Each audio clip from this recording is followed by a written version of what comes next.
پچھلے ویک میں ایک کرنٹ افیئر کے طور پر ایک بڑا انسانیت سوز واقعہ ہوا پتوکی کے اندر،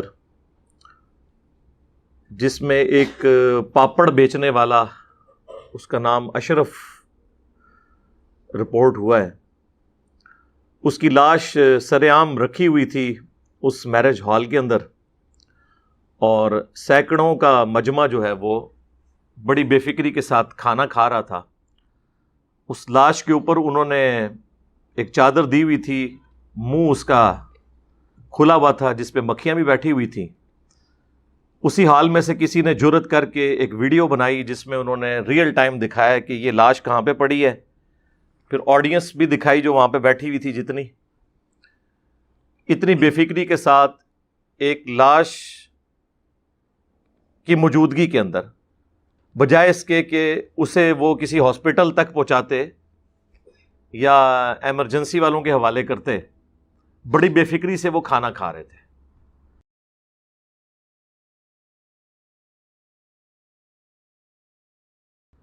تو یہ اتنا دردناک واقعہ ہے کہ جس نے درد دل رکھنے والے لوگوں کو ہلا کے رکھ دیا۔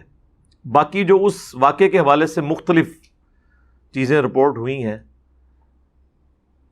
ایک بیان یہ تھا کہ اس نے کوئی چوری کی تو اس کی وجہ سے اس کی پٹائی ہوئی، لیکن وہ بھی کوئی چیز ثابت نہیں ہوئی۔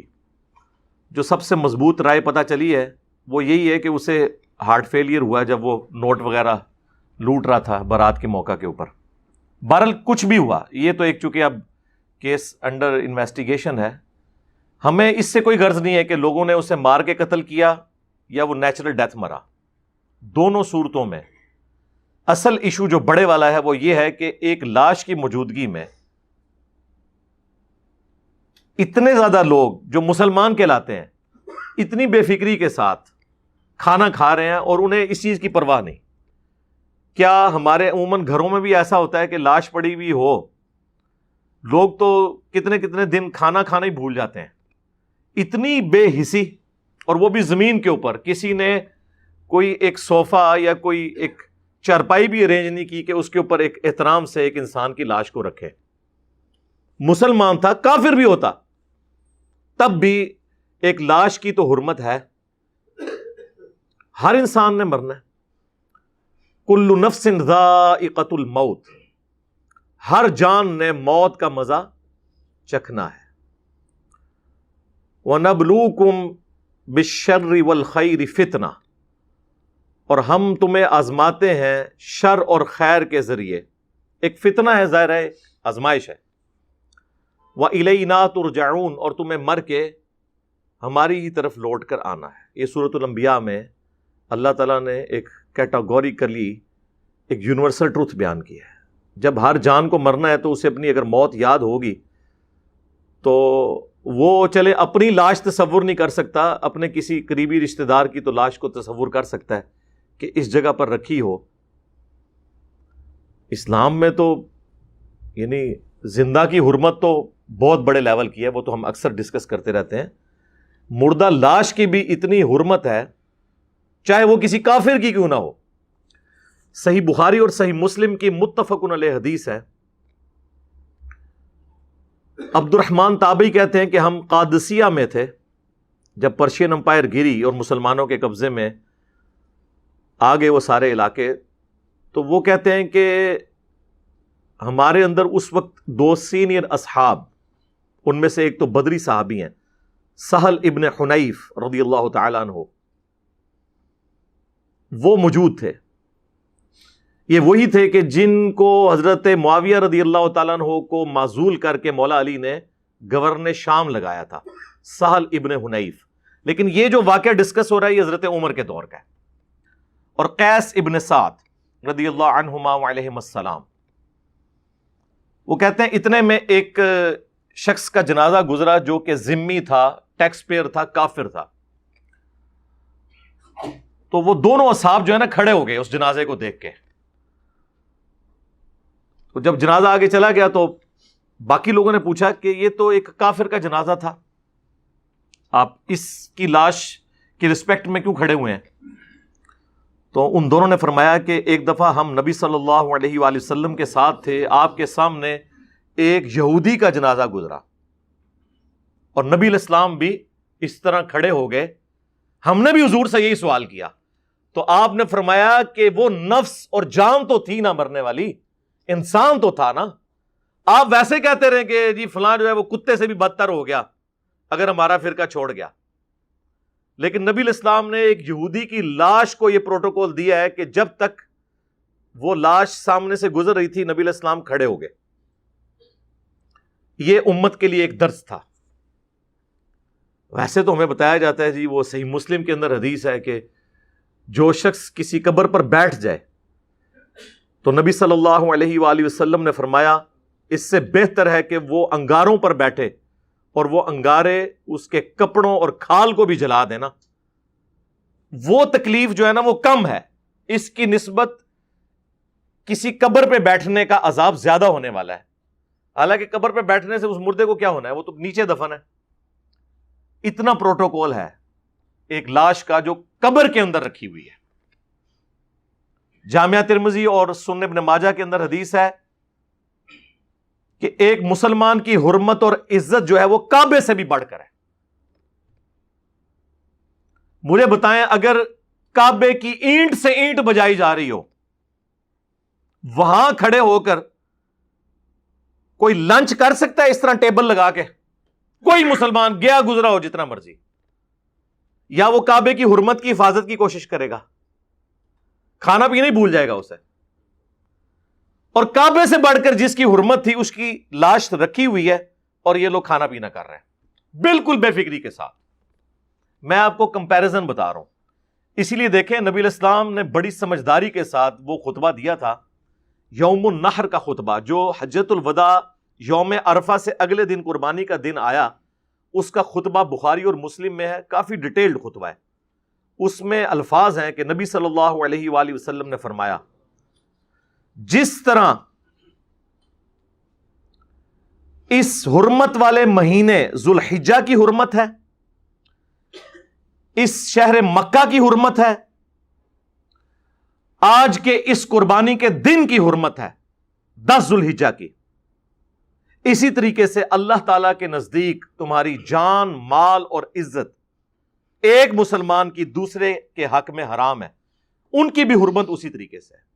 نبی علیہ السلام نے یہ 3 چیزوں کو 3 چیزوں سے کمپیئر اس لیے کیا کہ ذوالحجہ کی حرمت تو سارے مان لیں گے، کعبے کی حرمت بھی مان لیں گے، قربانی کے دن کو بھی بڑی عزت دیں گے، لیکن حقوق العباد کے معاملے میں ڈھیلے ہو جائیں گے.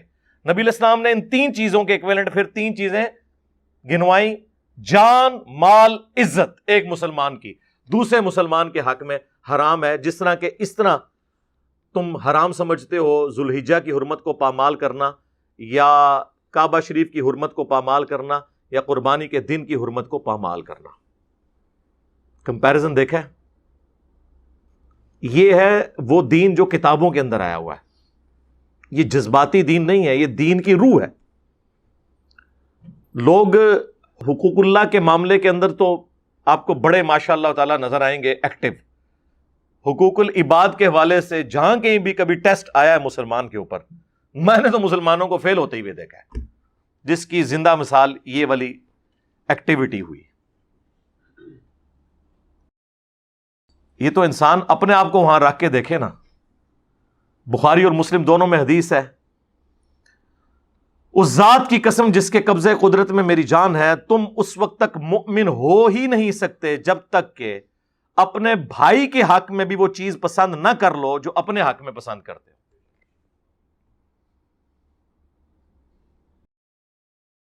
اور بخاری اور مسلم دونوں میں حدیث ہے کہ نبی صلی اللہ علیہ وآلہ وسلم نے فرمایا کہ تم اہل ایمان کو آپس میں محبت، معاونت اور رحمت اور شفقت کے اندر ایک جسم کی مانند پاؤ گے کہ جسم کے ایک حصے کو تکلیف ہو تو پورا جسم اس تکلیف کو محسوس کرتا ہے.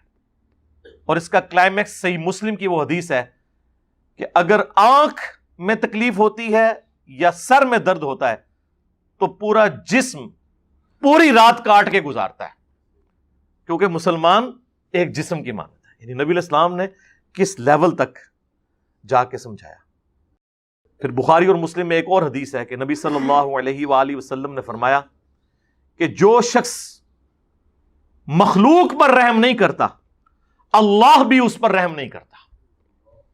جی اب مجھے بتائیں ان ساری احادیث کو سامنے رکھ کے ذرا وہ سینکڑوں مسلمانوں کا ایٹیچیوڈ دیکھیں جو انہوں نے اس شادی ہال کے اندر ایک لاش کی موجودگی کے اندر اتنی بے فکری کے ساتھ اپنی ایکٹیویٹیز پرفارم کی ہیں.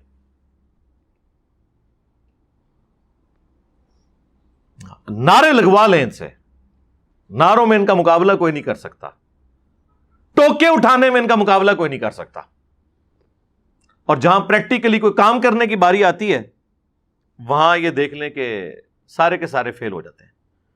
خیر وہ ویڈیو اگر عام نہ ہوتی تو نہ ہماری پولیس نے نہ ہماری ایجنسیز نے جاگنا تھا. اس کے بعد وہ جاگے, جی اتنے بندے گرفتار ہو گئے, یہ ہو گیا وہ ہو گیا. اس یعنی وہ وہاں کا جو شادی ہال کا مینیجر ہے اس کو گرفتار کر لیا ہے. اس بیچارے کی کیا اوقات ہے وہاں پہ, وہ تو صرف مینجمنٹ کر رہا ہے. وہ اکیلا روک سکتا تھا. اب شادی والے جب کہیں گے جی کھانا کھول دو تو وہ اس کو پکڑ لیا. میرے تو خیال ہے سب سے پہلے دولہے کو اور اس کے ماں باپ کو,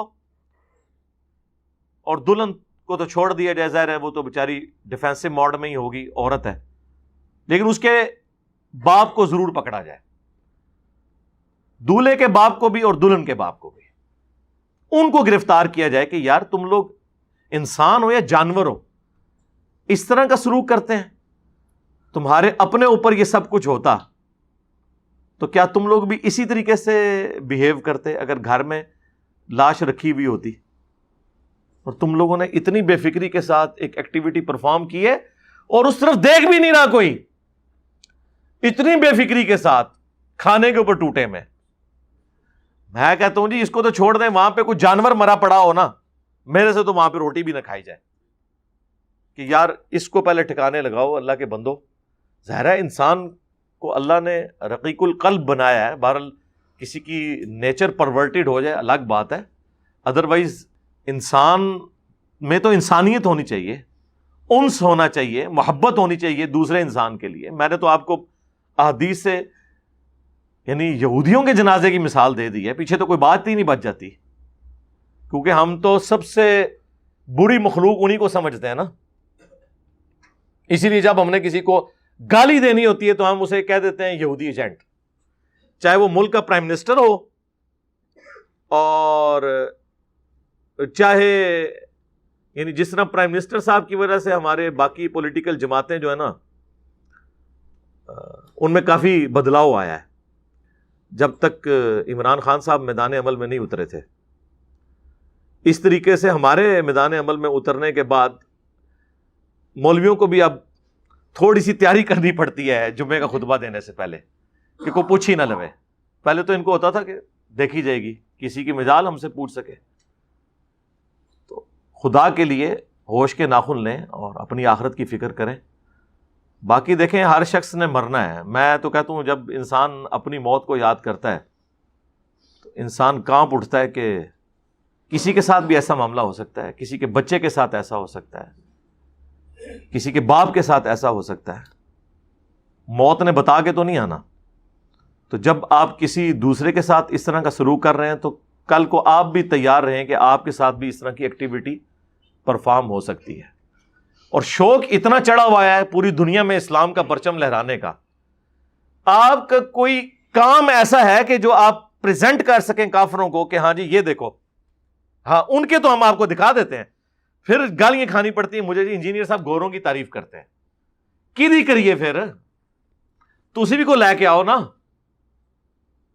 وہاں یقین کریں بلی, کتا, گھوڑا, بکری, کسی بھی چیز کو ہلکا سا زخم لگ جائے تو آپ دیکھیں وہاں پہ ڈاکٹرز گاڑیاں پہنچ جاتی ہیں.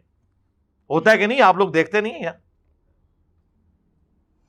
اور یہاں پر 112 122 کو بھی بلوائیں تو پتہ چلتا ہے پورے شہر میں ایک ہی ایمبولینس ہے. اگر وہ کہیں اور گئی ہوئی ہے تو بس دوسرے آپ انتظار کریں 1-1.5 گھنٹے. اگر بندہ ہارٹ اٹیک کی کنڈیشن کے اندر ہے تو پھر وہ بے شک ماری جائے. وہ اپنے ٹائم پہ ہی گاڑی آئے گی. ہمارا اوور آل ایٹیچیوڈ یہ ہے. ہم دعا ہی کر سکتے ہیں جی اس طرح کی صورتحال کے اندر کہ اللہ تعالیٰ اس مرنے والے کی مغفرت کرے اور اس کے لواحقین کو صبر عطا کرے، اس صبر پر اجر عطا فرمائے، اور وہاں پہ جتنے لوگ موجود تھے انہیں تو بالخصوص اور باقی پوری انسانیت کو بالعموم اس واقعے سے عبرت حاصل کرنے کی توفیق عطا فرمائے اور آئندہ کے لیے اپنی اصلاح کرنے کی توفیق عطا فرمائے.